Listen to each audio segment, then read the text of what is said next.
singular spectrum di slide singular spectrum analysis tadi mungkin bisa ditunjukkan Pak Yoga. Nah, salah satu saja.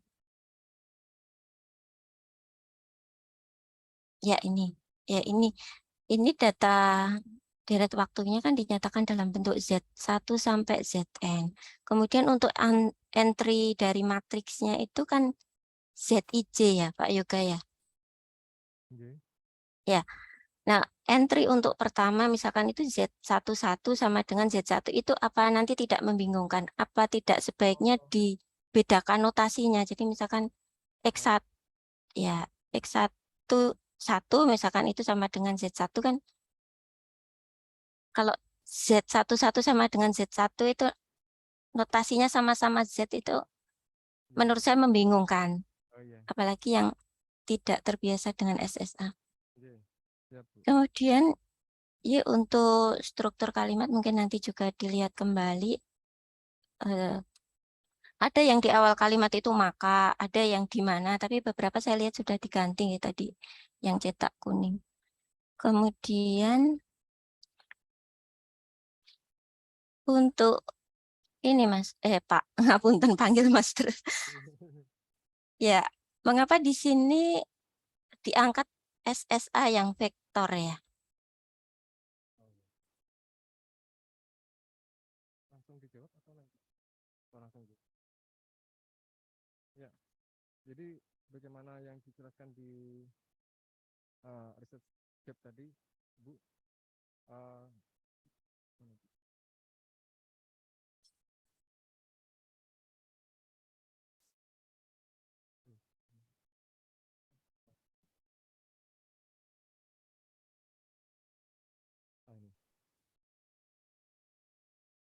Ya, jadi diantaranya menurut Götze, kemudian Mahmud Fan dan Rodriguez itu mereka membandingkan kinerja antara SSA LRF dengan SSA vektor. Nah, ternyata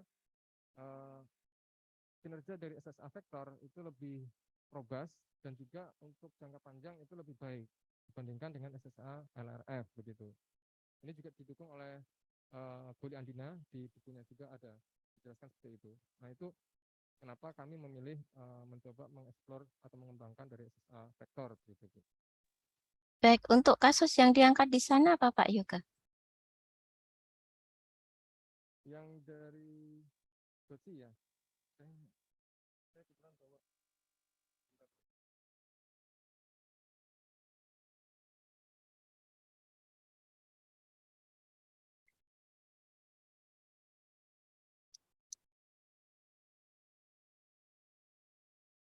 untuk yang Mahmud Fan dan juga Rodriguez itu melakukan simulasi gitu Bu. Jadi ya simulasi data. Ya. Untuk data yang polanya seperti apa? Karena bisa jadi itu kan case by case ya. Maksud saya pada kasus tertentu LRF lebih baik dibandingkan vektor. Jadi tidak berlaku umum. Iya, ya. Di samping itu menurut Rahmani dan V itu juga membandingkan atau menyampaikan bahwa LRF itu juga tidak cukup robust begitu Bu. Itu kelemahan dari LRF.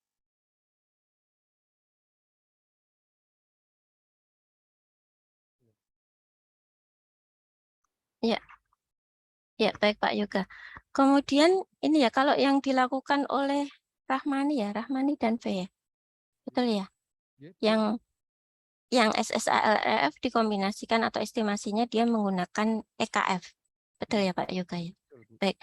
Kenapa di sini tidak mencoba yang SSALRF dengan NKF? Apakah tidak mungkin NKF itu diterapkan untuk kasus yang LRF? Ya, menarik Bu. Ya, jadi dari riset Rahmani dan V tersebut kita bisa mencoba sebetulnya Bu, beberapa alternatif untuk mengatasi beberapa kelemahan tadi. Untuk Rahmani memang ada 2 poin tadi kelemahannya, yaitu LRF itu tidak cukup robust dan cukup baik untuk jangka panjang. Kemudian yang kedua adalah EKF tadi, dia memiliki kekurangan dalam mengurangi noise. Nah, kita sebetulnya bisa mencoba juga nanti kombinasi tersebut. Jadi SSA LRF, kemudian kita coba menerapkan NKF untuk menangani atau kelemahan tadi, kekurangan NKF untuk mengurangi noise tadi gitu. Cuman secara ini kita juga bisa apa ya, mengextend lagi kemungkinan untuk penanganan data struktural break, karena bagaimana kita jelaskan di awal tadi bahwa permasalahan statistik yang ingin kita angkat di sini adalah adanya struktural break tadi, Ibu. Di mana struktural break menurut Rahmani dan saya tadi itu SSA LRF belum cukup robust begitu. Istilahnya begitu. Demikian itu. Oh, baik. Baik, terima kasih Pak Yoga. Karena saya melihat dari yang ini di tujuan menyelesaikan tujuan penelitian kedua itu kan membandingkan ya, melihat rasio apa ini RMSE, Betul? RMA, RMAPE itu antara SSA vektor dengan NKF dibandingkan dengan SSA LRF dengan EKF. Kenapa tidak sama-sama NKF gitu?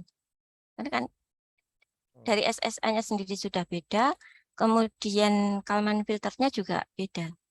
Bagaimana Pak Yoga? Jadi pada tahap ini kita ingin mengetahui gitu Bu, kinerja dari model yang kita kembangkan terhadap model yang existing atau yang sudah ada. Sebenarnya itu sih. Gitu. Jadi kita ingin memastikan gitu Bu, bagaimana kinerja metode yang kita kembangkan. Apakah memang terbukti bahwa SSA vektor tadi dengan pendekatannya NKF itu dapat menangani dua kelemahan yang disampaikan Rahmani tadi. Ya, apakah dapat menangani dua kelemahan itu? Itu sih Bu. Oke. Lihatnya begitu. Baik, terima kasih Pak. Kemudian tadi kalau dari simulasi tadi dibangkitkan dari data yang ada pola tren dan musimannya ya Pak Yoga ya. Oh, iya. Ya, kalau dari data real yang diangkat sendiri, data ekspor itu musimannya terlihat nggak Pak? Data musiman diekspor, iya kita sudah coba Ibu identifikasi, terutama setiap awal tahun triwulan pertama itu terjadi perlambatan ekspor, di mana tadi yang kami istilahkan dengan holidays blues. Jadi untuk ekspor Indonesia ternyata cukup berdampak terhadap dari adanya blues holidays itu. Jadi kan akhir tahun libur panjang ya itu ya. Nah di sana ternyata setiap triwulan pertama ekspor Indonesia itu melambat. Nah makanya dari situ kita duga itu ekspor Indonesia memiliki unsur musiman. Demikian Ibu. Kalau secara visual bisa ditunjukkan nggak Pak? Kalau visual mungkin kurang terlihat ya Ibu ya. Bentar ya.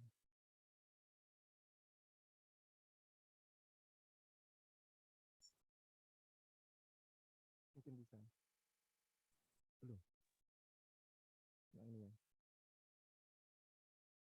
Ya ini Bu. Jadi kalau secara ini kurang terlihat ya, apalagi kita melihatnya secara jangka panjang 3 tahun lebih.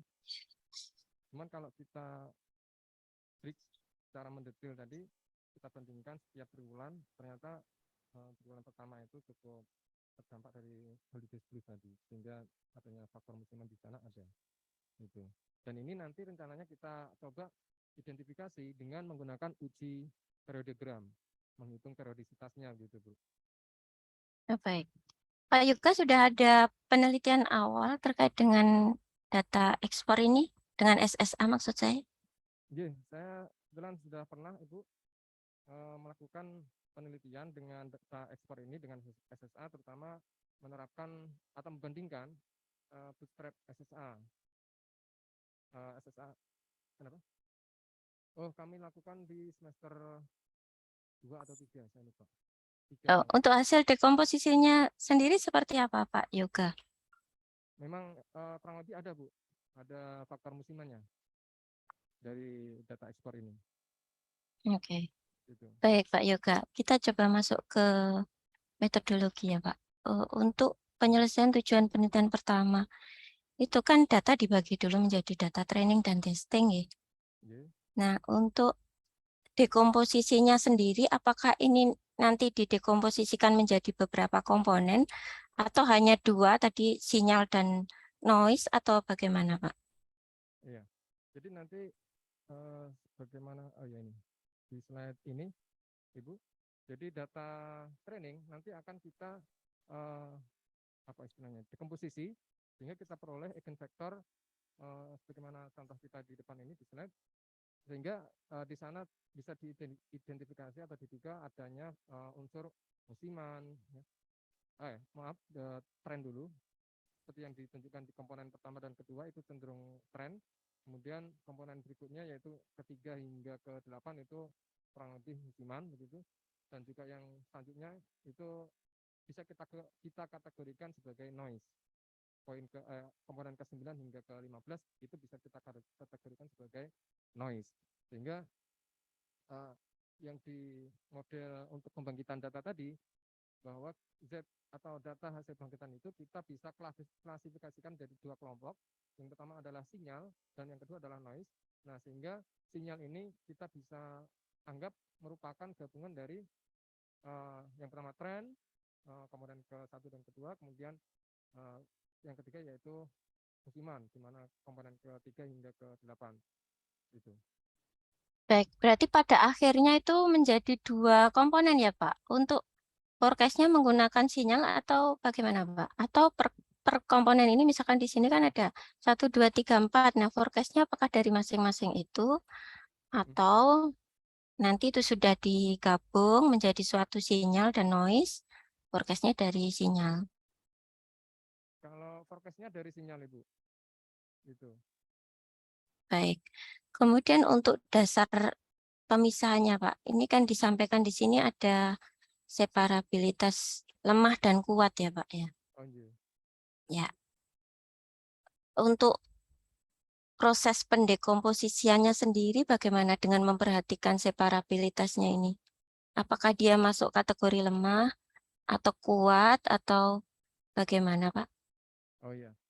Jadi kita harapkan nanti hasil grouping yang dilakukan di tahap 2.1 ini, itu kita harapkan mempunyai sparabilitas yang kuat. Di mana sparabilitas yang kuat ini artinya pengelompokan antara unsur pertama, tren, dan juga musiman, yang kedua, dan juga noise, itu memang kita proses groupingnya cukup bagus atau gimana ya, tidak saling beririsan. Nah, ketika kita mendapatkan suatu grouping yang atau variabilitas yang kuat tadi, maka ini akan berdampak pada hasil peramalan. Nah, itu Bu. Jadi kita harapkan nanti proses grouping ini kita lakukan dengan baik, yang digambarkan dengan variabilitas yang kuat. Itu, yang menggunakan nantinya plot W correlation itu Bu. Baik. Sebenarnya saya ini ya, untuk tulisan di halaman 29 dan 31 pengertian dari separabilitas lemah dan kuatnya ini Pak, mungkin diperjelas ya. Oh iya, iya Bu. Ya, karena di situ juga dituliskan ada kelipatan 1 untuk apa nilai eigennya. Nah, itu maksudnya bagaimana? Mungkin perlu diperjelas di bagian tulisannya. Oh iya, Karena di sini juga dituliskan kalau tidak kuat nanti menimbulkan masalah serius. Nah, itu iya. maksudnya bagaimana? Apakah, nah, berarti kan berpengaruh pada penentuan sinyal dan noise Pak Yoga. Padahal Ya. sinyal ini nanti sangat berpengaruh pada forecast-nya ya Pak. Dan pastinya pada tahapan estimasi parameternya untuk Kalman filternya. Iya, betul Bu. Ya. Kemudian ini Pak, tadi dibagi menjadi, pada akhirnya dibagi menjadi dua, kemudian ada tahap rekonstruksi ya. Nah, di situ ada diagonal averaging.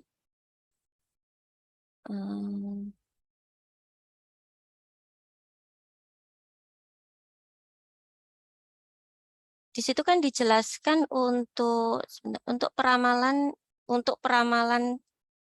H titik ke depan itu menggunakan median. Berarti pada tahapan rekonstruksi itu sudah ada peramalan untuk sekian periode ke depan atau itu pada tahapan data training atau bagaimana, Pak? Oh iya. Jadi Mohon maaf Ibu, tadi belum terjelaskan juga ini untuk menggunakan median itu lihatnya nanti. Jadi metode yang existing ini kan mereka menggunakan diagonal averaging, jadi rata-rata dari diagonal tadi ya Bu ya. Nah, sesuai dengan paper Mahmud van dan Rodriguez tadi, mereka mengusulkan diagonal averaging ini atau rata-rata diagonal ini itu diganti dengan mengambil median gitu, median dari diagonalnya itu. Nah, ternyata dari hasil penelitian itu median base ini itu lebih robust lagi gitu. Nah, itu yang apa ya istilahnya, kami tersirat untuk ingin mengeksplor ke sana atau menerapkan median base tersebut gitu Bu. Apakah nanti hasilnya akan lebih baik atau tidak?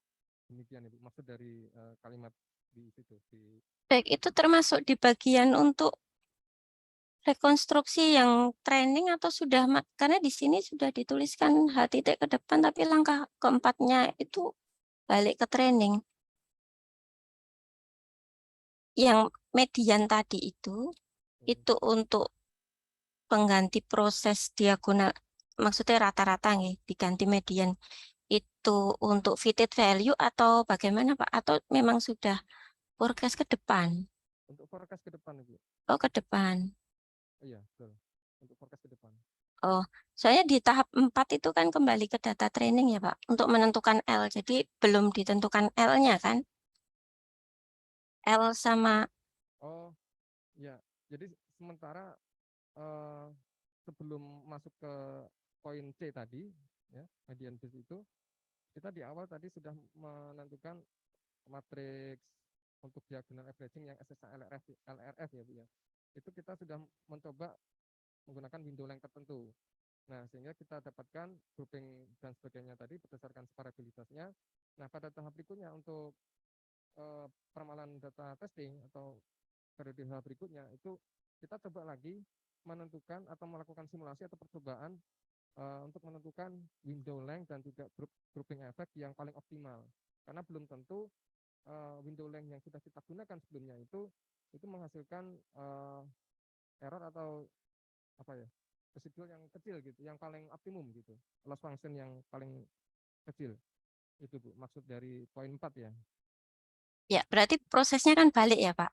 J. Maksudnya dari 3 itu balik lagi sampai nanti diketemukan di sini RMSE yang paling kecil ya Pak. J, betul Bu.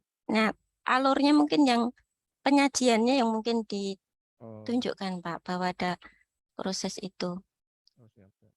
Ya, kemudian ini Pak, ini menarik ya untuk yang forecast vektornya dulu Pak. Ini kan masih yang LRF, yang vektor.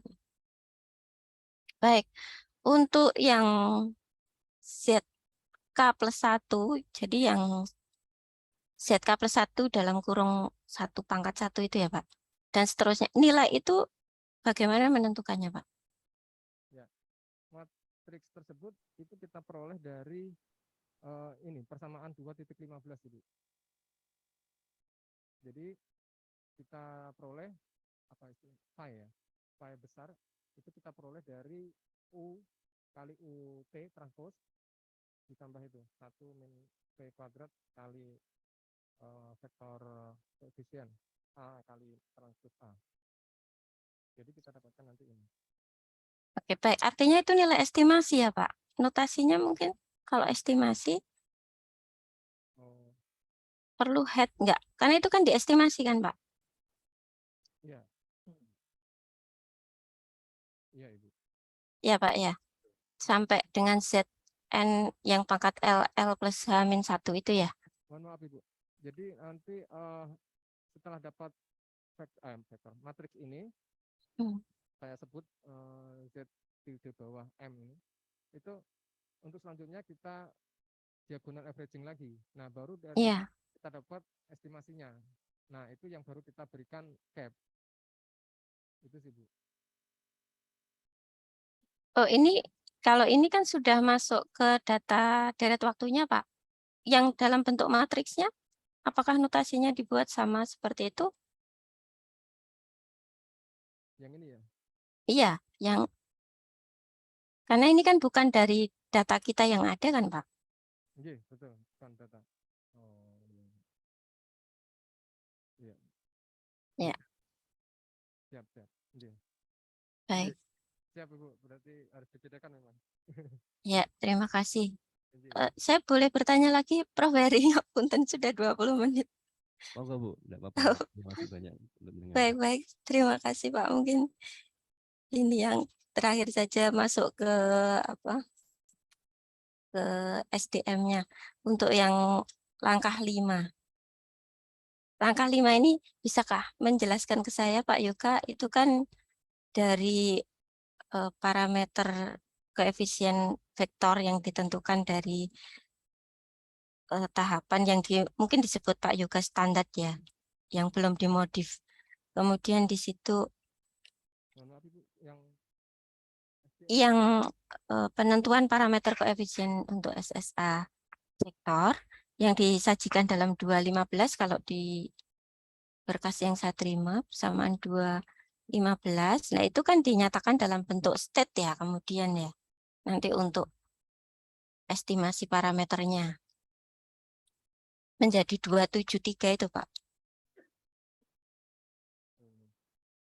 Sama tidak? Oh ya, kalau di sini notasinya agak beda di berkas yang saya terima. Itu AA itu kan berarti diperolehnya dari yang LRF tadi. Betul nggak, Pak? Iya, betul. Ya, Oh, koefisien ini ya. Iya, betul. ya baik. Bisakah menjelaskan ke saya Pak 273 ini maksudnya bagaimana? Kan tadi dari yang awalnya itu ditentukan dengan SSRRF atau vektor, kemudian dibawa ke dalam bentuk state ini, Pak. Oke. Bentar, Bu.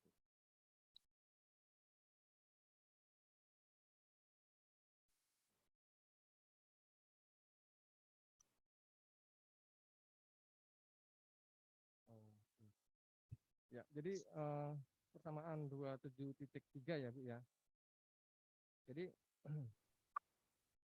koefisien yang diperoleh dari SSA LRF tadi itu kan kita dapat eh, vektor A ya, Bu ya, di mana anggotanya adalah koefisien. Nah, selanjutnya nanti akan dimodelkan dengan fungsi dari ZK-1 dan juga ZK-1 vektor yang pertama, yang kedua ZK-1 data singular, dan seterusnya A1, A2 dan seterusnya hingga L-1. Nah, jadi proses dari memperoleh koefisien tadi itu dilanjutkan atau dimodelkan selanjutnya ke sini, di mana proses 273 ini, 2.73 ini itu mengikuti dari permodelan SDM 270 ini. Dia sangat terpengaruhi oleh model state theta T, sehingga di sini, nah theta T yang di 2.76 itu beranggotakan di dalamnya adalah koefisien-koefisien yang diperoleh dari SSA LRF tadi dan juga suatu gradien di apa gamma ini ya, di 2.76. Nah, sehingga dari situ kita bisa anggap bahwa permodelan di SDM itu dimodelkan atau dibentuk berdasarkan fungsi analitik dari koefisien LSSA LRF tadi yang sangat dipengaruhi oleh permodelan vektor state tadi, theta itu. Itu sih, Bu, intinya. Baik, terima kasih, Pak. Berarti kan itu dibawa dalam bentuk fungsi ya, Pak, koefisien yang diperoleh. Ya, Betul. ya. Ada ilustrasinya, Pak, ilustrasi fungsinya. Oh, belum ada, Bu. Belum ada. Iya. Baik, baik, terima kasih Pak Joka. Saya kembalikan ke Prof. Heri. Matur nuwun, Prof. Heri. Terima kasih Bu Winita atas masukan dan pertanyaan-pertanyaannya. Monggo Pak Setiawan.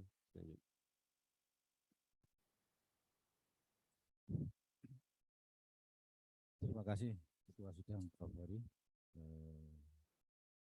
Tadi dari penguji eksternal cukup banyak pertanyaan-pertanyaan yang sifatnya teori gitu Pak Yoga ya. Saya bukan ahli di bidang itu, sehingga saya tanya lupa saja. pertanyaan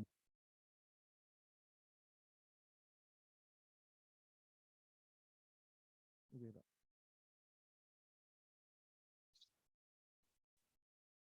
Baterainya habis ya.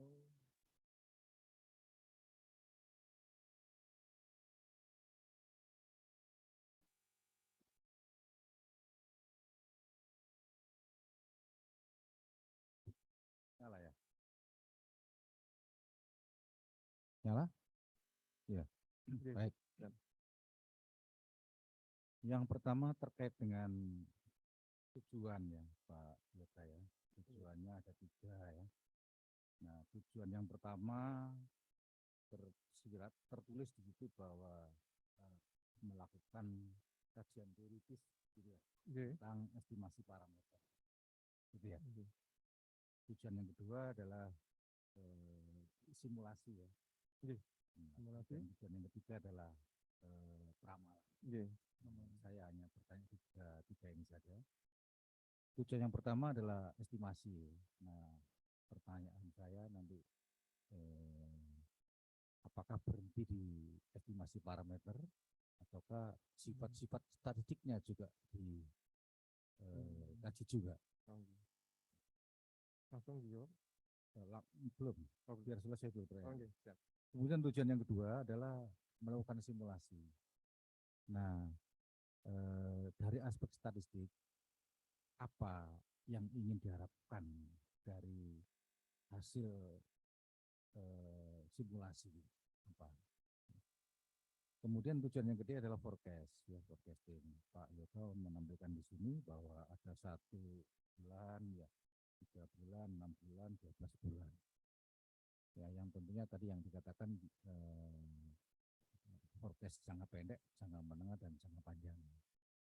Nah, pertanyaan saya, kalau kita punya, ini kan forecast untuk 1 bulan, 3 bulan, 6 bulan, 12 bulan, itu kan satu model ya. Ya. Dari sebuah model kemudian dibuat forecast sebulan ya. Nah, terkait dengan masalah forecast tadi ya, apa yang digunakan sebagai indikator bahwa model ini baik digunakan untuk hanya memforecast sebulan ke depan saja, atau model ini bisa kok digunakan untuk memforecast sampai dengan 12 bulan. Nah, itu indikator secara statistik apa? Saya kira cuma itu. Terima kasih.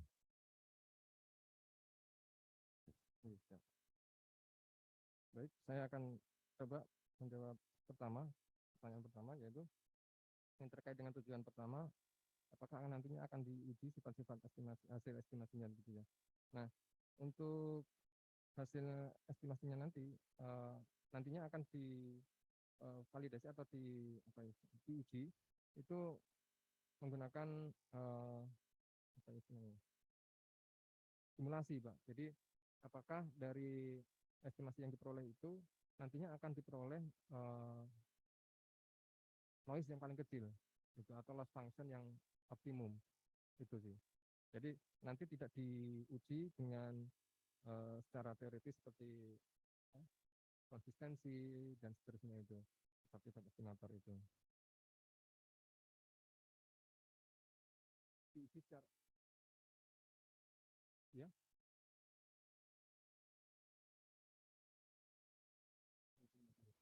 Ya mungkin bisa dilakukan gitu. Cuman terus terang untuk sana belum terpikir gitu. Jadi yang terpikir sementara ini nantinya akan dilakukan simulasi bagaimana atau hasil estimasi yang mana yang akan menghasilkan loss function yang optimum, yang minimum gitu maksudnya. Gitu.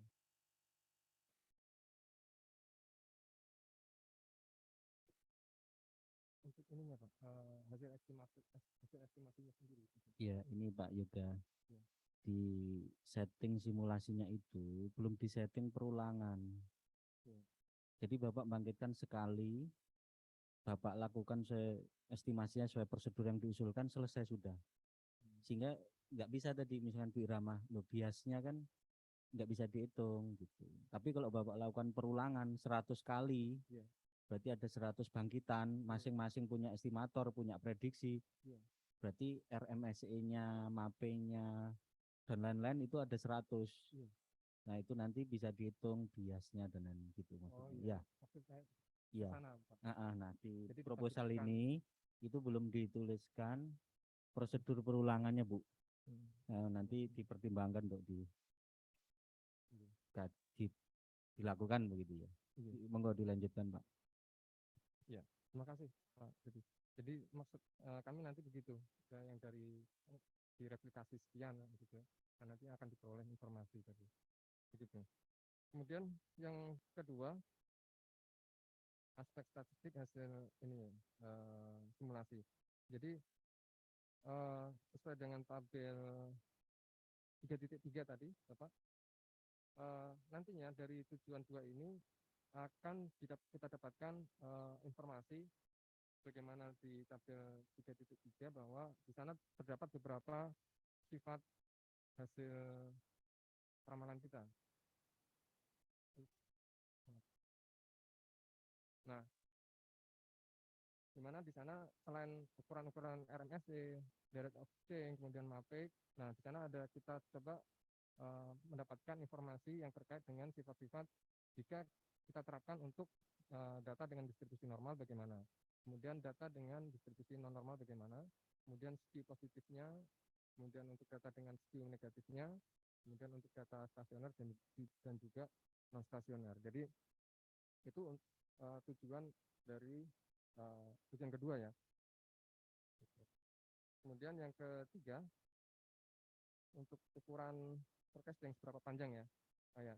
Jadi dari beberapa ukuran yang kita usulkan, jadi untuk mengetahui seberapa panjang peramalan yang akan dapat kita lakukan atau kita terima, itu kita ukur dengan 3 ukuran tadi, yaitu RMSE, kemudian direct of change, kemudian yang ketiga adalah MAPE, di mana ketika satu peramalan kita lakukan panjang misalkan 12 bulan ke depan, nah kita lihat dari beberapa ukuran tersebut kira-kira masih layak atau tidak.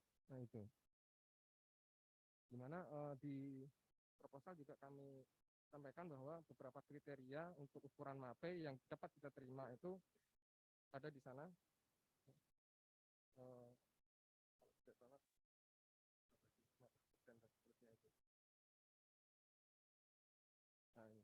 di tabel 2.2 nilai MAPE yang bisa kita coba kita ambil beberapa kemungkinan di sana. Jika kurang dari 10% bagaimana, jika 10 sampai 20 dan seterusnya. Nah, di sana kita bisa mengacu dari sana. Jadi ketika kita lakukan forecasting sepanjang atau 12 bulan ke depan, maka kita lihat kembali MAPE yang kita peroleh kira-kira dalam tabel 2.2 ini masuk kriteria yang mana. Apakah poin pertama kurang dari 10 dan seterusnya. Itu, Pak. Demikian juga untuk direct of change-nya, ketika kita ukur panjang peramalan 12 bulan, kita lihat direct of change-nya apakah mengarah lebih besar atau tidak, atau masih lebih baik. Gitu. Nah, itu kita bisa lihat dari sana, dari ukuran-ukuran itu. Gitu, Pak. Demikian untuk jawaban atas pertanyaan yang ketiga. Boleh nambah? Oke, jadi tadi kan tujuan pertama dan tujuan kedua berarti satu secara statistik itu kebaikan sebuah estimator itu kan kalau bisa dibuktikan secara matematis bahwa itu baik, kalau bisa. Sementara kalau nggak bisa, ya paling tidak dilakukan secara empirikal dengan data bangkitan. Kemudian yang menjawab yang ketiga tadi begini. Jadi kalau misalnya kita meramal 12 periode ke depan, kemudian oleh Pak Yoga tadi dikatakan bahwa kalau MAPE-nya masih di bawah 10%, Pak Yoga mengatakan bahwa model ini masih layak digunakan untuk meramal sampai dengan 12 periode ke depan gitu ya. Apakah tidak terpikir bahwa kita ingin bandingkan, kalau kita ingin meramal sebulan ke depan, 2 bulan ke depan, 3 bulan ke depan, atau step by step, jadi 1 bulan kita ramal, kemudian 1 bulan sampai dengan 12 bulan ke depan itu hasilnya seperti apa? Bandingkan dengan kalau kita ingin meramal langsung 12 bulan. Oh, iya, iya, iya. Nah, itu sebenarnya Bisa, bisa. apakah kriteria MSE atau kriteria MAPE itu silakan kalau misalnya terjadi perubahan, misalnya ternyata pada peramalan yang langsung 6 bulan ke depan ternyata oleh MAPE atau yang ternyata ada lonjakan. Iya. Jadi sampai dengan ukuran-ukuran tadi RMSE atau MAPE yang masih stabil. Itu barangkali bisa dibuat rekomendasi bahwa model yang kita bangun ini layak untuk digunakan meramal sampai periode ke depan berapa lama gitu. Bisa. Bisa. Kemudian, nah ini yang pertanyaan, ini kan ekspor dalam kaitan dengan tadi ya Pak Joko mengkaitkan dengan PDB, di mana PDB itu secara pendekatan pengeluaran ada consumption yang di sini share-nya paling besar ya. Iya. Ketiga, ada tiga besar ya, yang paling besar consumption. Iya. Ya, consumption paling besar 60% kalau nggak salah. Oh iya, konsumsi rumah tangga. Ya. Nah, yang sektor international trade ini yang ya ekspornya 19, tapi selisih antara ekspor impornya itu kecil ya Pak. Itu enggak? Enggak. Itu enggak. Itu enggak bisa 100% Pak. Enggak 100%. Itu gimana? Share dari masing-masing komponen tuh loh.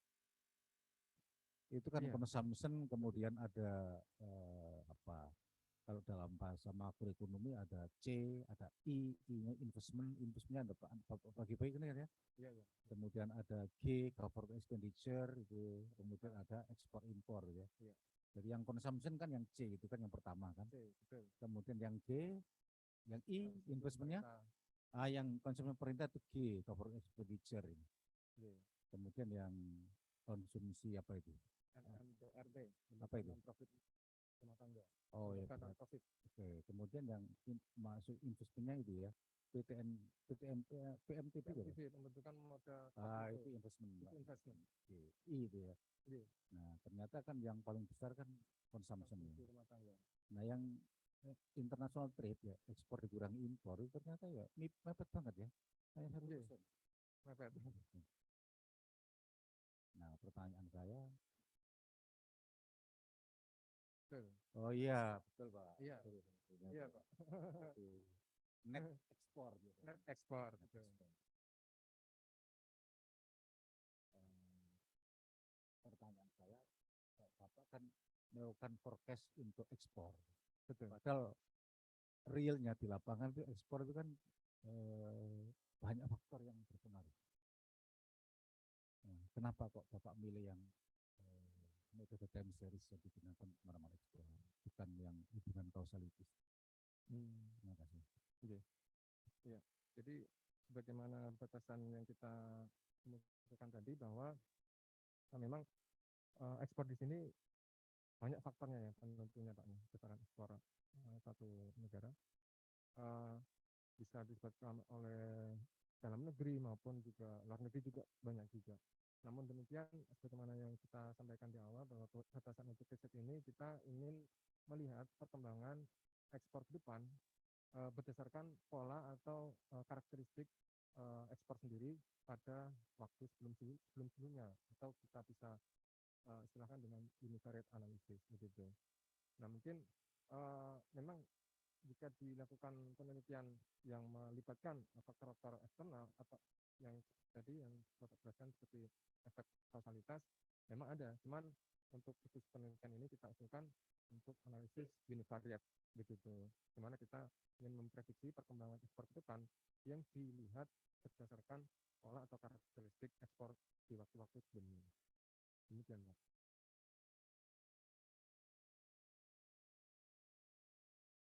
Monggo Bu Irama.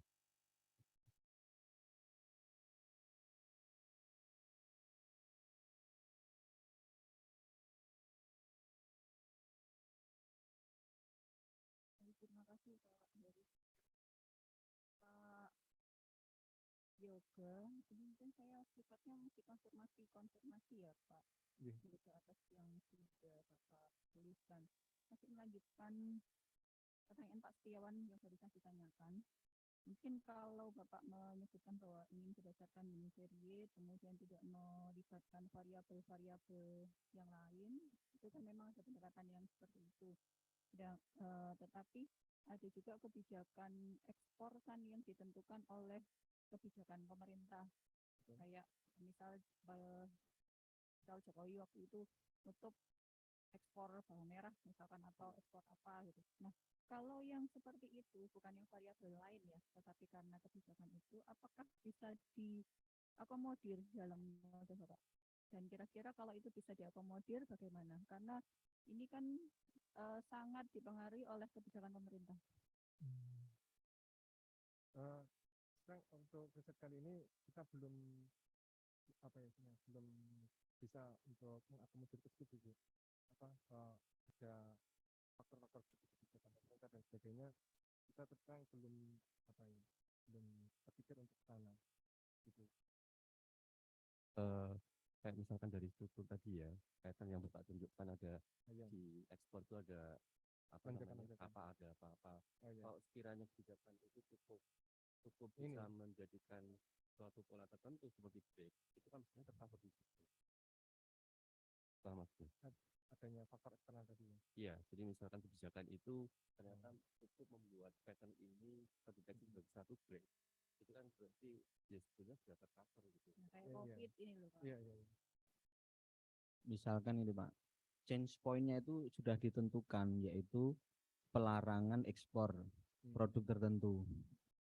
Nah itu tanpa kita mencari change point, tanpa perlu mendeteksi change point-nya itu langsung ditentukan di titik itu. Misalkan berlaku bulan apa, tahun apa.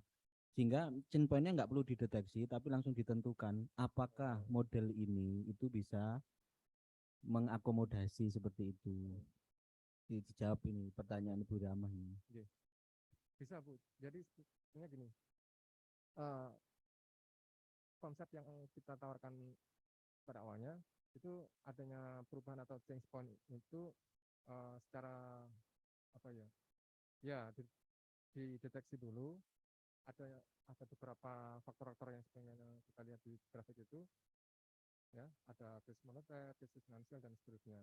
Cuman secara statistiknya lagi nanti kita dapat pastikan lagi menggunakan uji baik test dan show test itu sih Bu. Jadi memang ini fenomena yang ada itu kita bisa akomodir sebagai informasi awal, mungkin gitu ya, sebagai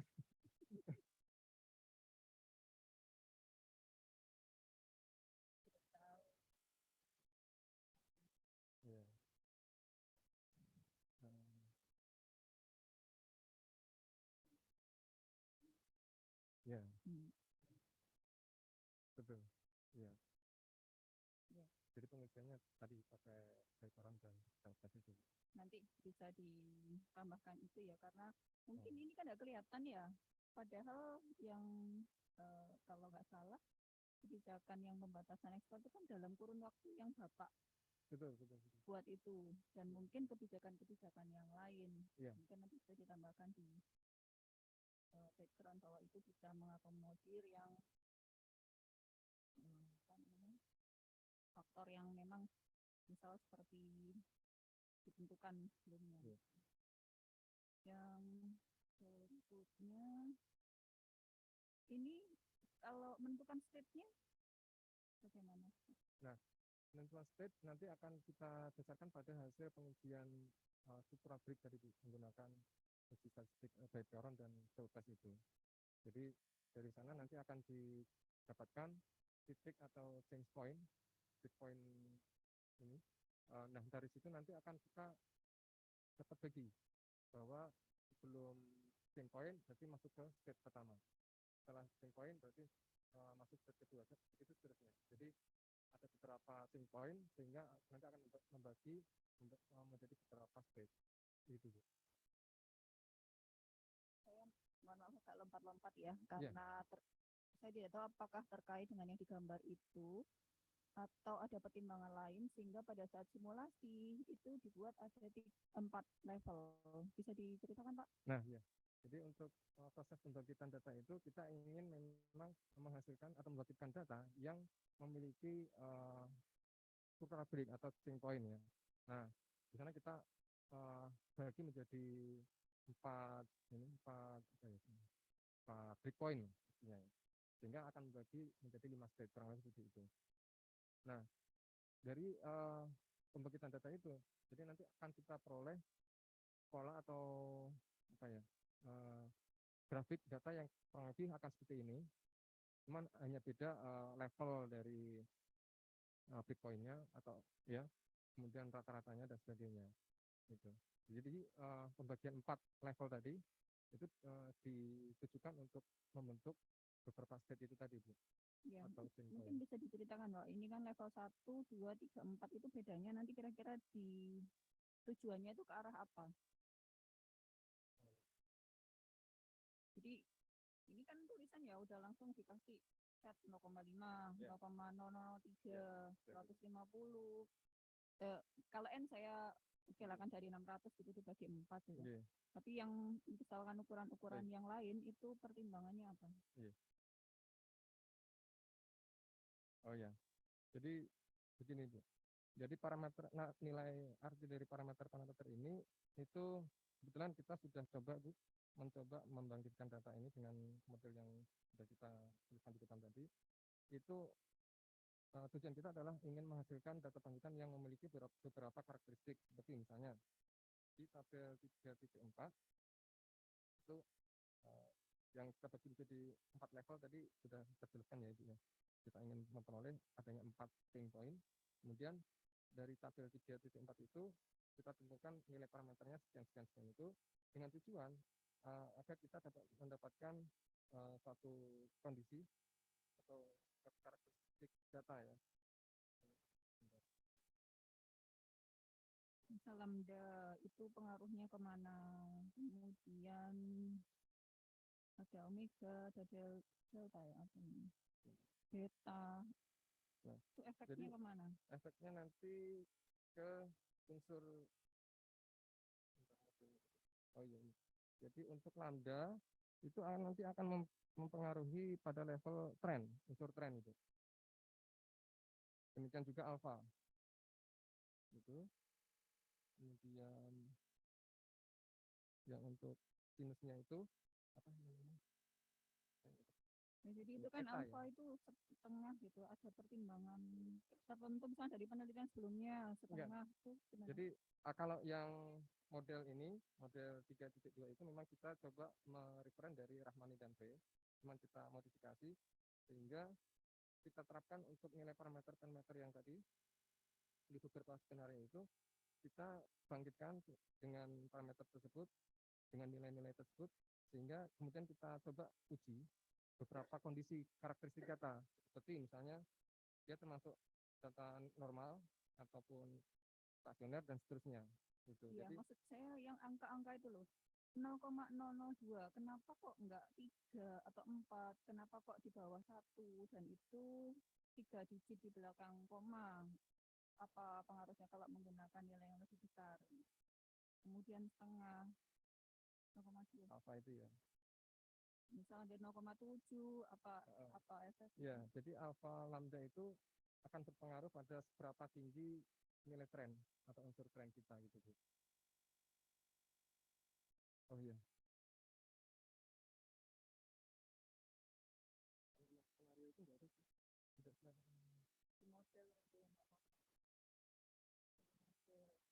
Ya ini.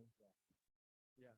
Jadi nilai alfa misalnya dan juga lambda itu nanti akan mempengaruhi berapa landai atau berapa suram unsur tren kita yang kita hasilkan. Gitu.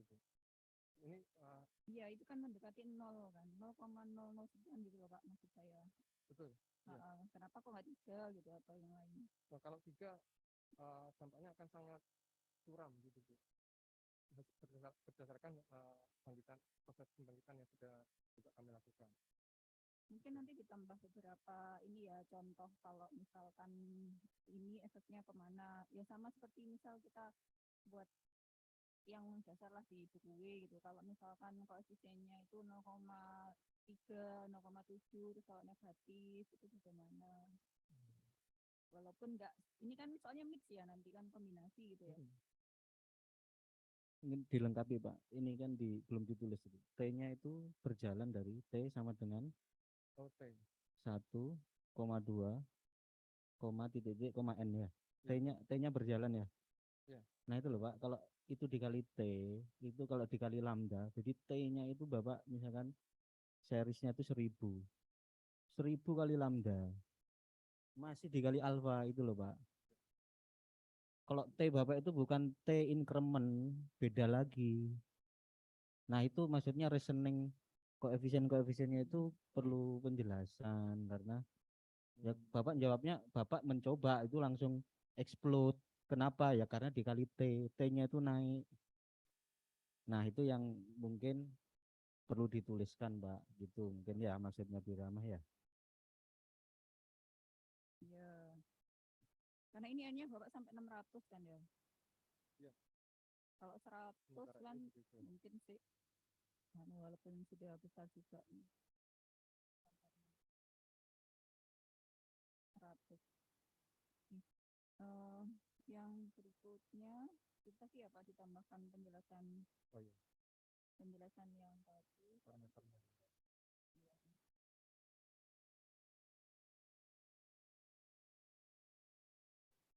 Ini tentang penulisan. Ya. Kalau sebetulnya ada dua pendekatan atau ini mungkin mix ya. Jadi pertama Bapak berangkat dari ekspor, kemudian ke metode, sudah itu kembali lagi ke ekspor. Yang ingin Bapak tekankan itu dari metodenya dulu atau datanya. Karena ini juga ada kaitan dengan yang di bab di tujuan. Jadi kalau yang ditulis kan ini ekspor gitu ya, terus ke model atau metode balik lagi ke ekspor. Bapak fokusnya di mana? Kalau dari judul kelihatannya kan metode karena di situ ditulis dalam kurung case study. Kalau Gimana? konsep kita berangkatnya dari data ekspor sih Bu. Jadi kita explore selanjutnya data ekspor ini karakteristik atau pemasaran datanya apa. Nah ternyata kita temukan di sana kita juga adanya struktural break itu. Nah barulah dari sana kita masuk ke beberapa pemasaran data, masuk ke beberapa metode tersebut. Nah maka selanjutnya kita tentukan bahwa untuk pemasaran data tersebut, misalnya dalam hal ini adalah data ekspor, itu kita bisa dekati dengan riset yang kita usulkan ini atau metode yang kita usulkan ini. Ini untuk masukan aja supaya flow-nya itu lebih smooth ya, karena Bapak dari ekspor metode, waktu bahas metode itu pun juga datanya macam-macam, metodenya juga macam-macam. Kemudian balik lagi ke ekspor lagi. Kalau misalkan tujuannya ke metode, mungkin bisa monggo flow-nya dari metode kemudian dikerucutkan ke ekspor supaya langsung jadi satu. Kali ini kan bolak-balik. Kemudian yang di tujuan, waktu saya membaca tujuan yang tadi Bapak menyebutkan teoritis, bayangan saya itu bukan base data tertentu ya, tapi kalau dilihat dari metode, ini karena Bapak mengembangkan teori yang menggunakan metode bla bla bla dan menyusun algoritma komputasinya. Tapi pada saat masuk ke bab 3 untuk menjawab tujuan pertama, Bapak langsung membagi data menjadi 2. Berarti itu data ekspor ya yang sudah dipakai di langkah 1 ataukah saya salah menangkap? Iya, data ekspor. Yang itu tujuan 1 ya. Jadi itu sudah spesifik hanya pada data ekspor saja. Bukannya yang secara general ya masih kalau yang masih general Ibu. Iya, masih general. Masih general. Iya. Iya, yang ekspor khusus yang 3 ya. Tapi di bab 3 metodologi itu kok seperti ke arah bahwa data itu tidak ke data gitu. Padahal ini kan masih menyusun tahapan ya, kemudian algoritma gitu. Di sini sudah langsung menyelesaikan tujuan penelitian 1. Ini saya baca di tujuan 6. Peramalan data yang memiliki structural bricks. Kemudian data dibagi menjadi 90 dan 10. Data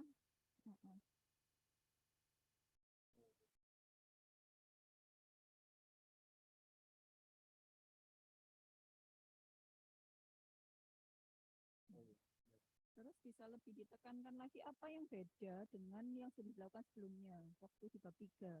Karena Bapak kan propose pengembangan teori. Jadi apa yang baru, develop baru dari Bapak itu lebih ditonjolkan. Kalau sekilas membaca itu kan seperti tahapan yang sudah, padahal ini kan nanti akan propose sesuatu yang baru. Lalu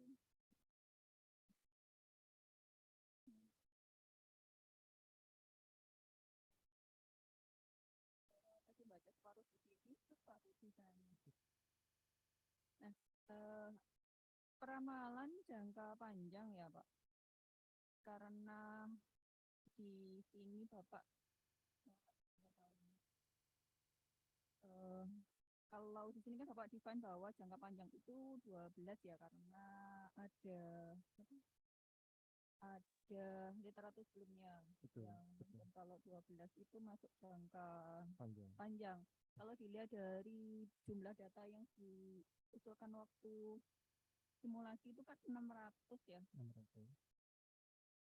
600 kemudian peramalan misalkan kalau datanya 12 karena ekspor itu bulanan Bapak, apakah 12 itu masuk jangka panjang ya?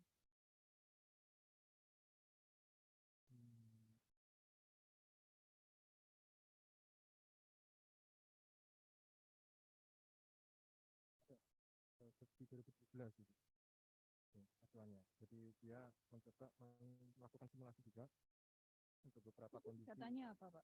Simulasi bangkitan, data bangkitan. Jadi ya data bangkitan itu kan biasanya kita simulit suatu case real itu. iya, jadi dia membangkitkan data itu. Jadi misalnya dengan panjang sekian, misalkan 300, dia bangkitkan lagi misalkan untuk data dengan panjang yang berbeda lagi, misalkan 400, 500 dan sebagainya. Nah, kemudian akan dia simpulkan.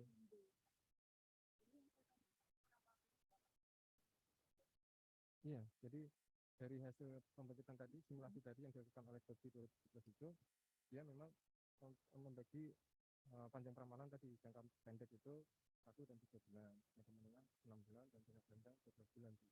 Itu acuan yang kami pakai sementara itu, sementara ini gitu. Baik, nanti bisa diperjelas di situ. Barangkali ada case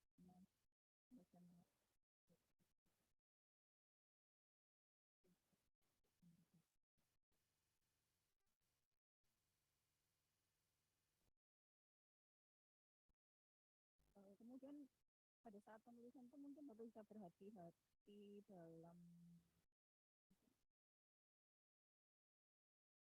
tulisan ya.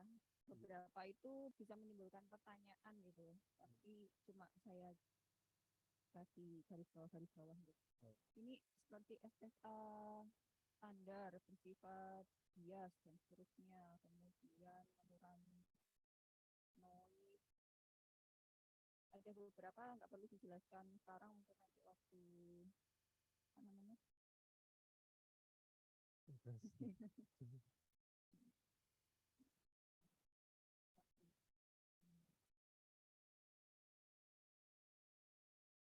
kemudian Bapak kan menggunakan Bapak menyebutkan bahwa nanti deret waktu dikatakan memiliki tren jika G lebih besar dari 0,5. Ini kan pakai GPH ya. Ini sebelum ke GPH saya menanyakan, GPH kan tahun 83-an ya, walaupun dia relatif memang sangat mudah dibandingkan teman-teman yang lain dalam kelas estimatornya. Tapi kan juga sudah ada modified GPH gitu. Kenapa tidak menggunakan yang modified? Jadi sementara ini yang kami pahami Ibu, sementara ini karena keterbatasan pengetahuan kami juga, itu kita gunakan GPH ini. Cuman dalam perjalanannya saya juga dapat referensi baru lagi.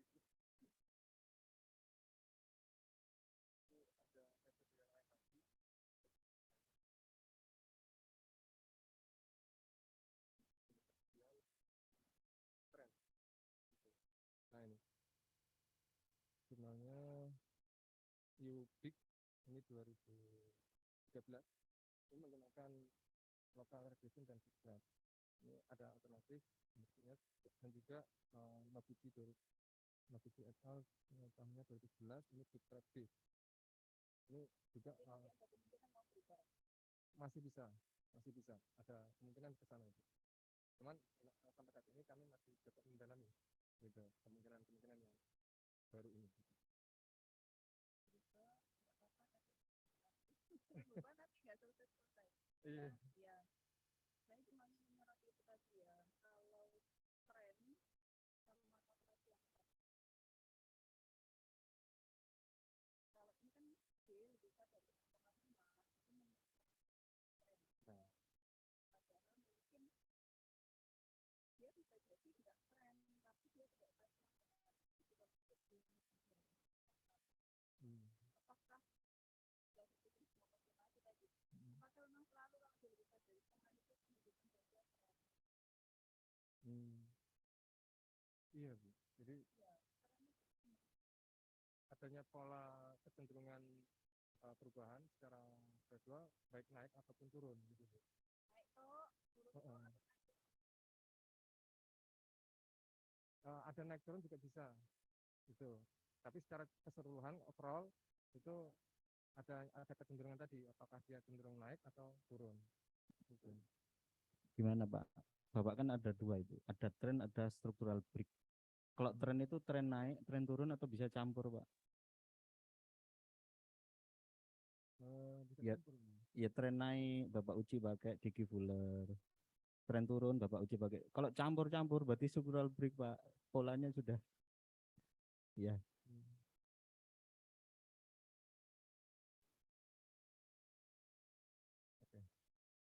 terus kalau pakai GPH 0 lebih dari setengah itu tidak menjamin hanya untuk tren saja jadi bisa jadi dia itu tidak stasioner itu bisa didetect sebagai di lebih dari setengah itu non stasioner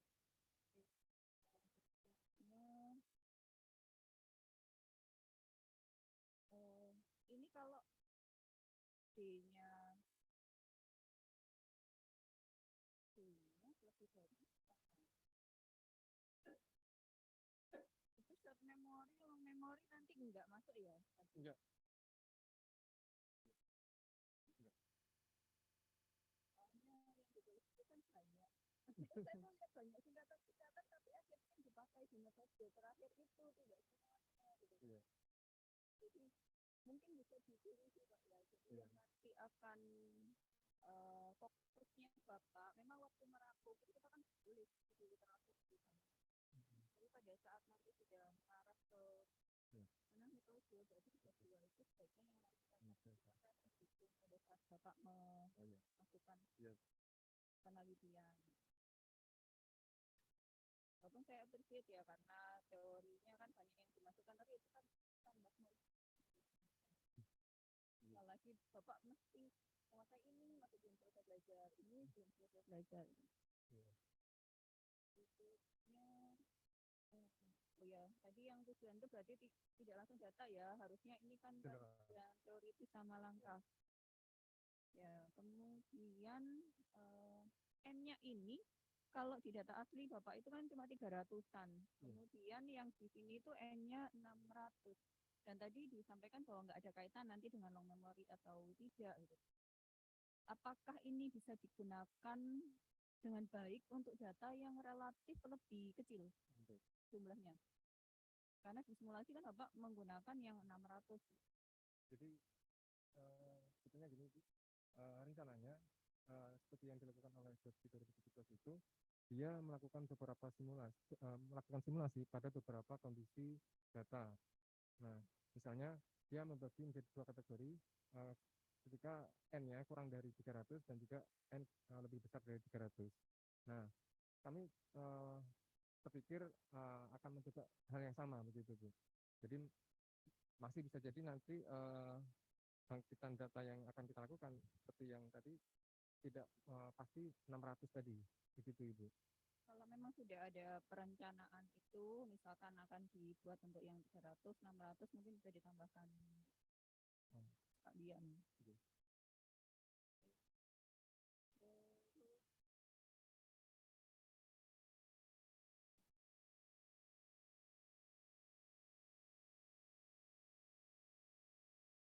Saya masih agak bingung dengan kriteria ini ya. Kan ada RRMSE, DC, RMAP, distribusi normal, non normal, dan seterusnya. Kalau saya melihat tabel, itu kan seperti sendiri-sendiri gitu ya. Padahal kalau di model, Bapak kan menggunakan skenario yang mungkin dua itu campur antara dua pendekatan. Bisa dijelaskan, bisa tolong dijelaskan Pak, yang Bapak maksud di tabel 3.3 itu.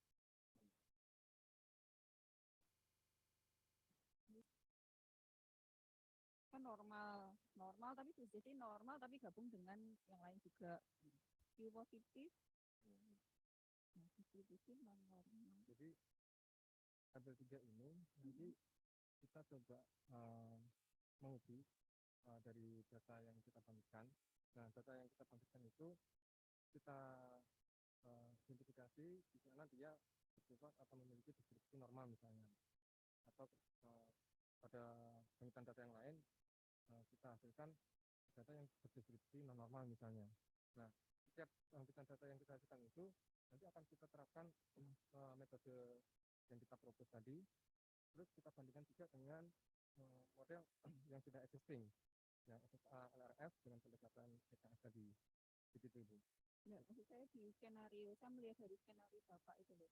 Skenario 1 misalkan, itu normal, Q negatif, kemudian non stasioner. Berarti kan di skenario 1 itu Bapak memiliki unsur non normal, misalkan sama non stasioner. Tapi waktu di tabel yang di kriteria, non normal itu kan sendiri, satu row. Kemudian non stasioner itu juga ada lagi satu row. Itu gimana Bapak interpretasinya kalau masuk ke sini? Apakah nanti di model ini misalkan yang non normal di drop terus non stasioner atau gimana?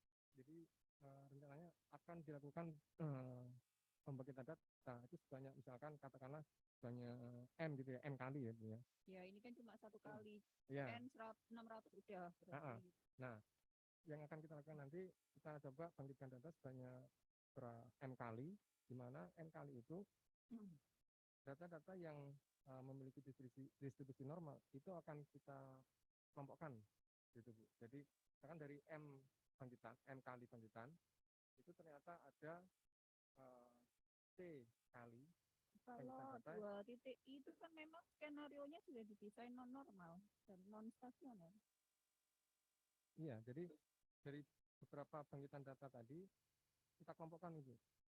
Mana yang berdistribusi normal, nah kita kelompokkan jadi kelompok pertama. Nah kemudian mana yang termasuk non stasioner, nah itu kita kelompokkan lagi. Ya misal begini Pak, ini kan sama-sama non normal itu ya, non normal 1 sama non normal 2. Satunya itu Q positif, satunya itu negatif. Di atas mungkin SSAV yang lebih baik, tapi yang bawah bisa jadi dia itu yang lebih baik. Itu Bapak masukkannya bagaimana? SSAV yang mana? Iya, jadi dari hasil beberapa simulasi tadi, bangkitan data tadi, nanti kita bisa ambil kesimpulan Ibu. Jadi ternyata dari kelompok pertama ya, misalkan yang distribusi normal, mana yang lebih baik. Bisa jadi metode yang existing itu bisa lebih baik. Namun dalam kondisi yang lain, misalkan dia memiliki Q negatif, oh ternyata metode yang kita propose ternyata lebih baik, gitu. Nanti itu sih. Ya, ini jelas pada saat kalau kita ini ya. Terus yang terakhir dari saya, ini kan white noise semua ya awalnya. Ya.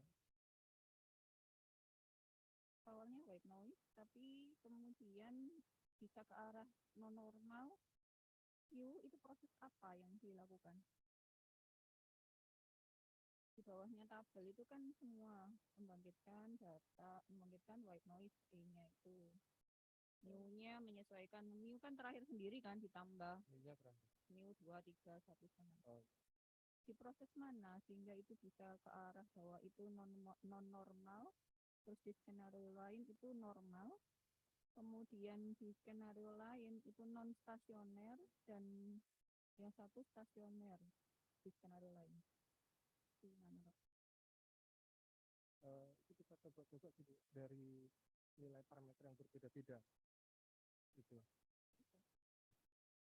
Nah setelah itu kita uji parameter yang di tabel skenario 1 dan seterusnya itu.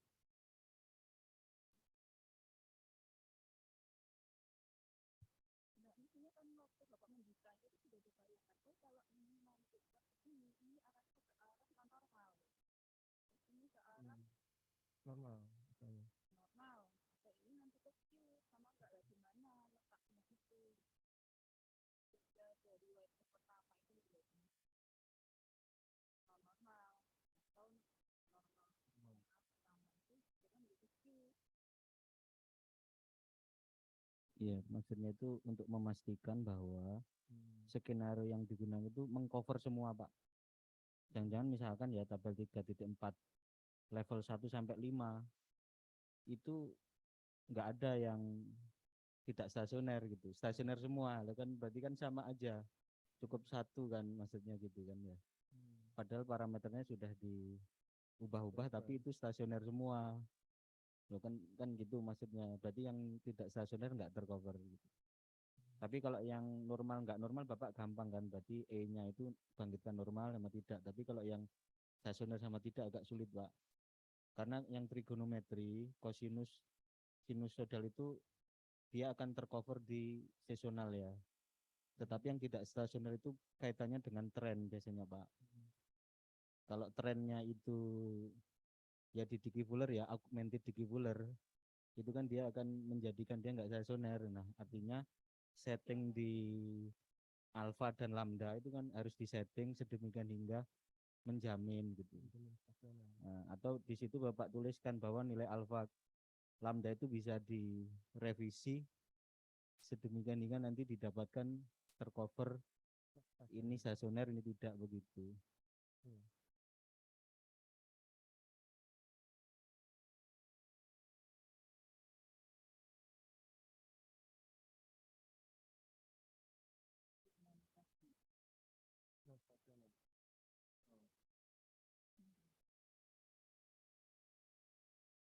Ini juga kalau non normal itu kok sama-sama semua white noise. Saya itu tadi melihat bedanya itu gimana gitu. Kalau non Gaussian atau yang lain mungkin E-nya itu distribusinya lain atau gimana. Atau kalau Q itu ada sesuatu yang ukuran tertentu itu melihatnya enggak. Jadi kita dari yang sudah kita lakukan ini kita coba situ. Jadi misalkan di skenario 2 katakanlah itu kita coba masukkan dengan beberapa nilai parameter tersebut, kemudian kita cek hasilnya itu kita uji. Nah dia memiliki karakteristik yang mana tadi, misalkan ternyata normal hingga seperti dan juga stasioner misalnya seperti itu. Jadi dari awal memang kita tidak setting gitu, tapi kita coba trial and error gitu.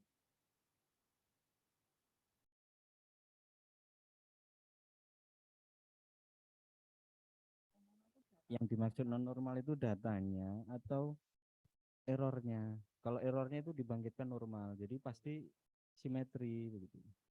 Nah, kecuali yang Bapak maksud non normal itu adalah datanya. Kalau misalkan dihilangkan indeks T-nya, itu Bapak jadikan cross section itu jadi diuji nggak normal. Tapi itu kan aneh. Biasanya yang dimaksud non normal kan ya errornya kan Pak ya. Nah itu bangkitannya errornya jelas normal ya, pasti nggak akan tercapai itu non normalnya skew-nya gitu. Kan itu harus bangkitkan dari distribusi yang non normal yang skew gitu. Itu maksudnya Bu Rama ya. Itu Pak.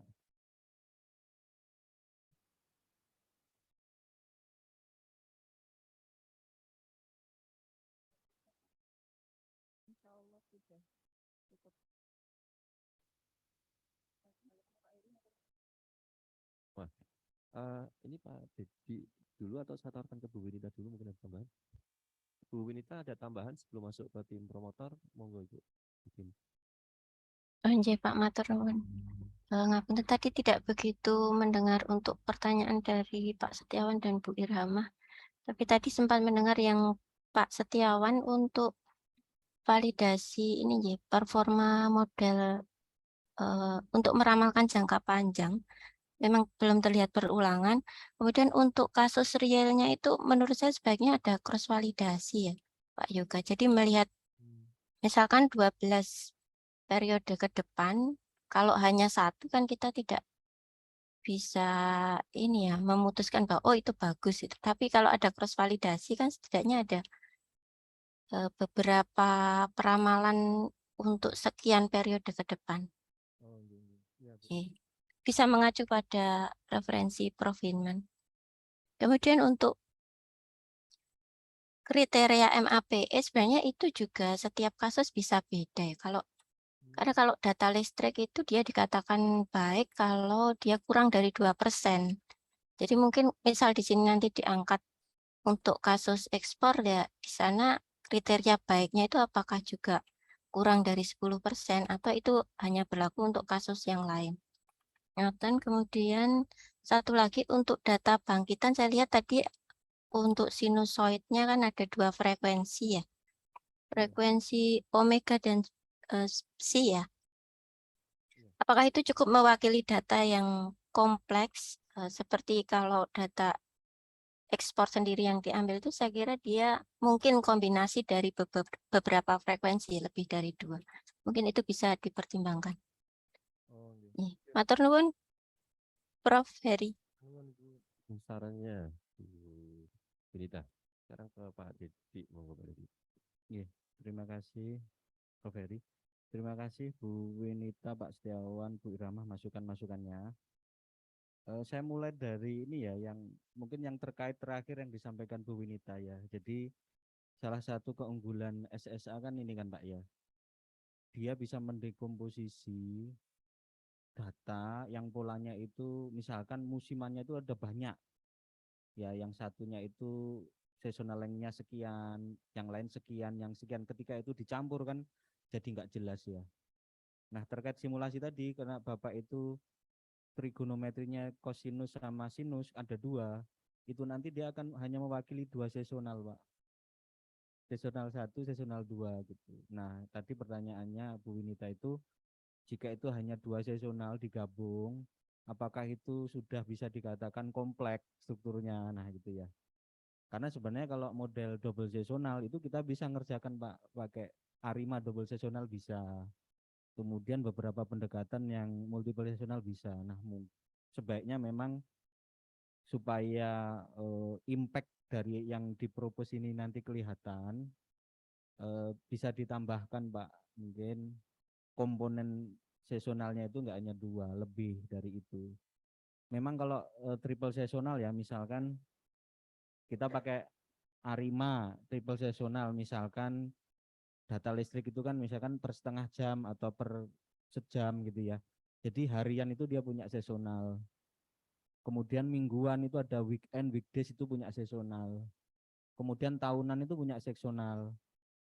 Akhir tahun, libur-libur sekolah itu punya. Jadi tiga seasonal ya. Kalau Idul Fitri dan lain-lain itu kan nanti nambah ke kalender variasi seasonal yang bergeser. Nah, kalau di ARIMA misalkan kita pakai R Pak ya, kan kalau datanya per jaman berarti 24 kali setahun 365 ya, jadi dia panjang seasonalnya itu ribuan, itu sudah fail di R itu Pak. Di R itu paling lag-nya mungkin sekitar 250 sampai 300. Kalau length-nya lebih dari itu ngitung ya dia nggak bisa gitu ya kompleksitasnya. Tetapi di SAS itu bisa gitu. Nah, artinya terkait dengan kompleksitas ini tadi, apakah 2 komponen seasonal yang digabung itu cukup mewakili kompleksitas? Satu, apakah cukup mewakili kompleksitas secara teori umum? Yang kedua, apakah cukup mewakili tadi ya ekspor impor yang faktornya banyak gitu ya. Kan kalau ekspor impor tuh kira-kira begini Pak. Ekspor bahan pangan itu terkait itu kan panen, ada masa panen dan lain-lain. Nah itu kan seasonalnya kira-kira ngikuti itu. Terus ekspor hal-hal barang-barang atau produk yang terkait musiman kan kira-kira itu ngikuti musimannya itu. Kecuali barang-barang yang nggak ada musimannya ya dia cenderung mungkin stabil.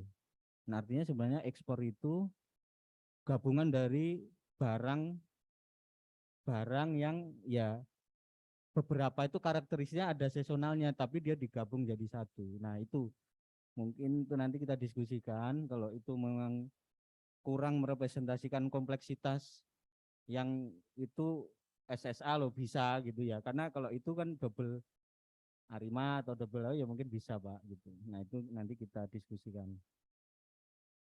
Selanjutnya Pak nanti yang notasi nanti kita perbaiki ya. Kemarin sudah ada catatan dan nanti kita perbaiki lagi.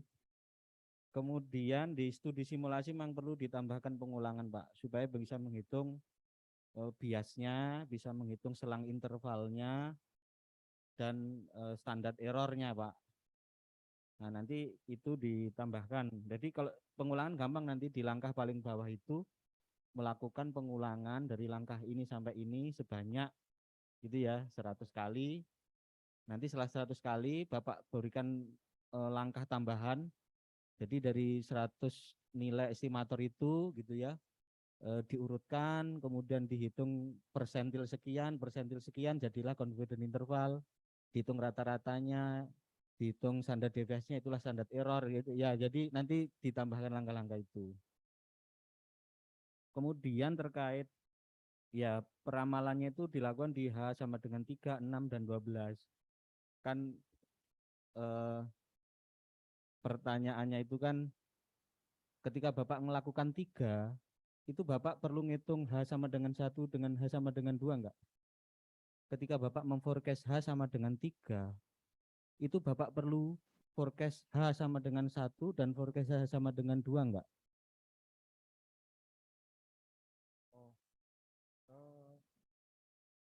Langsung bisa gitu.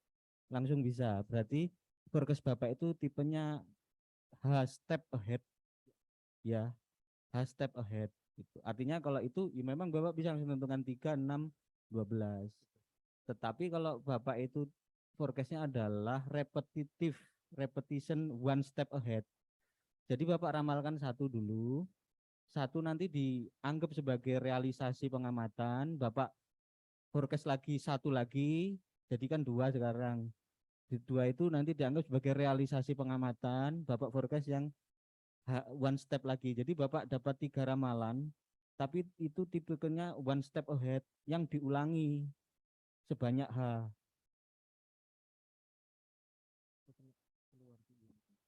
Ya, tapi masuk ada 2 device.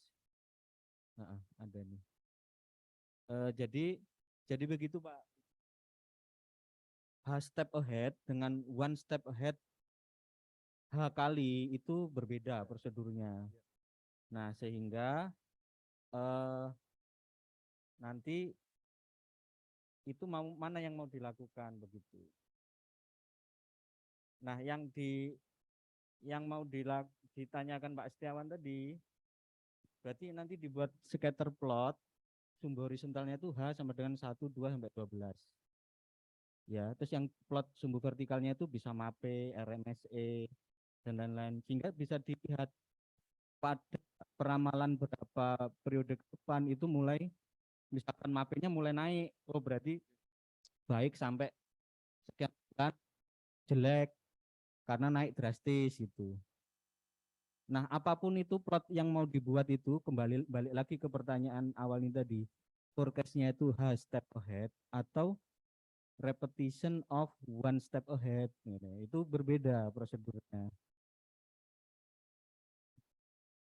Oke, yang Bapak tuliskan ini H step ahead ya. Jadi kalau mau melakukan yang ini tadi, mau membuat time series plot ini tadi, berarti Bapak memang di H sama dengan 1, itu Bapak hitung, di H sama dengan 2 Bapak hitung tanpa memperhatikan yang H sama dengan 1 gitu. Nah itu yang Bapak lakukan, tapi nggak apa-apa Pak, itu dilakukan. Nanti kalau memang ada waktu penelitiannya masih ada waktu, kita bisa coba yang one step ahead tapi direpetisi. Karena itu biasanya lebih baik. Ya, karena gini, kalau kita mau memforecast 3 bulan ke depan, itu kita memforecast dulu 1 bulan dan 2 bulan, dan 1 bulan 2 bulan itu dipakai untuk mengupdate informasi untuk mendapatkan ramalan bulan ketiga. Nah itu idenya begitu. Tapi sementara nggak apa-apa, nanti dicatat aja Pak. Jadi kalau nanti memungkinkan bisa dilakukan itu. Oke, selanjutnya tadi juga saya ikut komentar ya waktu tadi. Jadi antara apakah kalau tren itu struktural break itu bagaimana dengan trennya, terus kaitannya dengan stasionaritas dan lain. Nah nanti memang perlu kita koreksi mana hal yang perlu dikoreksi. Contohnya yang tadi skenario 2 itu non normal tapi bangkitan errornya itu masih normal kan, berarti ya nggak sesuai kan ya, nanti kan dikoreksi ya Pak ya. Dan tadi nilai alfa, nilai lambda yang nanti alfa mungkin bisa diganti nggak apa-apa Pak, karena nanti waktu kita ngomong perlu nggak nanti persentil ke 5%, persentil atau selang kepercayaan 95%, nanti butuh alfa ternyata ya. Kalau butuh alfa nanti kan notasinya campur gitu, nanti mungkin bisa dipertimbangkan untuk dikoreksi. Nah saya kira itu. Yang lainnya ini sudah saya tulis juga di sini Pak, nanti di form review-nya nggak cukup nulisnya, nanti langsung dilihat di draftnya. Oke, saya kira seperti itu Prof. Ferry, saya kembalikan. Syukur. Betul Pak Dedi. Ya, saya merangkum sedikit saja gitu ya. Jadi banyak sekali masukan dan pertanyaan dari Bapak Ibu penguji dan Pak Dedi juga. Jadi ya kalau memang mau dikonsider semua akan banyak sekali gitu ya. Jadi modelnya sendiri sudah sangat kompleks kalau kita bicara frekuensi domain atau SSA. Jadi beberapa mungkin memang pada akhirnya kita taruh di batasan masalah kan. Termasuk tadi misalkan ada pertanyaan kenapa SSA vektor yang diangkat. Kalau misalkan memang kita tidak punya reason yang sangat kuat untuk itu, bisa kita batasi saja yang memang apa namanya di ilustrasi ini yang dipropos adalah SSA vektor misalkan gitu ya. Termasuk tadi penggunaan median base itu apakah ada kaitannya dengan structural break atau pattern datanya? Ya itu mungkin perlu dijelaskan. Jadi nggak ujuk-ujuk gitu ya. Ujuk-ujuk, oke saya pakai ini. Tapi orang mungkin butuh reason kenapa kok itu yang dipakai gitu ya. Kemudian tadi yang terakhir dari Pak Setiawan sudah di komentari Pak Dedi juga, saya setuju. Nanti kita coba lakukan. Saya kira kalau melakukan yang one step ahead secara repetitif begitu dengan langsung berapa step ahead itu effortnya nggak terlalu banyak gitu ya, karena kan model peramalan sendiri sebenarnya sudah ketemu kan, tinggal mencari ramalannya saja gitu. Kemudian lagi untuk ya betul simulasi Pak. Jadi simulasi ini perlu kita evaluasi lagi mungkin untuk generating skenario-nya. Jadi secara rasional memang nggak bisa kalau kita bilang jadi coba-coba sampai nanti ketemu pattern yang sama gitu. Mestinya tidak seperti itu. Jadi dari apa namanya parameter yang ada itu, model yang ada, memang Bapak harus bisa menginterpretasikan parameter masing-masing parameter ini sesuai dengan kondisi apa sih. Tadi dikasih ilustrasi. Oke, kalau misalkan kita ngomong AR1 saja, kalau 0,3 itu kan cenderung stasioner atau moving. Tapi kalau sudah 0,9 itu cenderung menuju ke non stasioner gitu ya, atau sangat persisten kayak gitu-gitu. Jadi pada saat kita men-setting apa namanya parameter-parameter itu kita sudah bisa membunyikan di awal bahwa oke, saya model ini adalah model yang kira-kira nanti akan menghasilkan proses seperti apa. Itu harus sudah ada. Kemudian jumlah data saya setuju. Jadi kalau misalkan memang di penelitian sebelumnya di referensi itu juga dilakukan untuk beberapa data dengan N yang berbeda. Artinya kan berarti di situ ada hipotesa bahwa jumlah data itu bisa sensitif gitu ya, berpengaruh gitu. Nah ini ditambahi juga nanti mungkin di simulasinya. Caranya ya itu biarkan sudah ada, tinggal nanti jika tambah satu garis saja bahwa proses di atas akan diulangi untuk jumlah N sekian gitu. Ya. Jadi nggak nulis lagi sama dari awal. Ya saya kira itu mungkin dari saya, ya cukup komprehensif, jadi masukannya banyak. Terima kasih.